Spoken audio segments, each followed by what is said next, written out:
সান্তোসের হয়ে দ্বিতীয়বারের মতো অভিষেকটা স্মরণীয় করে রাখলেন নেইমার জুনিয়র। ভক্তদের উপহার দিলেন জাদুকরী এক পারফরম্যান্স। দর্শক, নেইমারের খেলা আপনাদের কেমন লেগেছে? আপনাদের মূল্যবান মতামত আমাদের অবশ্যই কমেন্ট করে জানাবেন। দীর্ঘ 12 বছর পর জন্মদিনের রাতে শৈশবের ক্লাব সান্তোসের হয়ে স্মরণীয় অভিষেক ঘটালেন Neymar Junior. Paulista Serie A1 লিগে নিজেদের সপ্তম ম্যাচে বোতাফোগোর বিপক্ষে মাঠে নেমেছিল সান্তোস এফসি।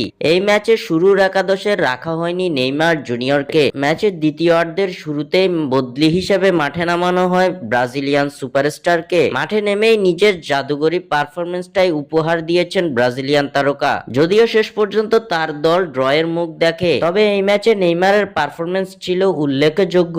এদিন সবকিছুকে ছাপিয়ে গেছে নেইমারের দুর্দান্ত পায়ের জাদুকরী কারুকার্য। সান্তোসের হয়ে অভিষেক ম্যাচে নেমেই ম্যাচ সেরার পুরস্কারটাও নিজের করে নিয়েছেন ব্রাজিলিয়ান সুপারস্টার। এদিন মাত্র 45 মিনিট খেলেই 86% সফল পাস দিয়েছেন নেইমার। এছাড়াও 3টি সফল ড্রিবলের সাথে সাথে গোলের জন্য 2টি বড় সুযোগ তৈরি করেন নেইমার জুনিয়র। শেষ পর্যন্ত 7.1 রেটিং পয়েন্ট নিয়ে ম্যাচ সেরার পুরস্কার নিয়ে মাঠ ছাড়েন ব্রাজিলিয়ান পোস্টার বয়। স্বাক্ষর থেকে সাদবিন ইসলাম।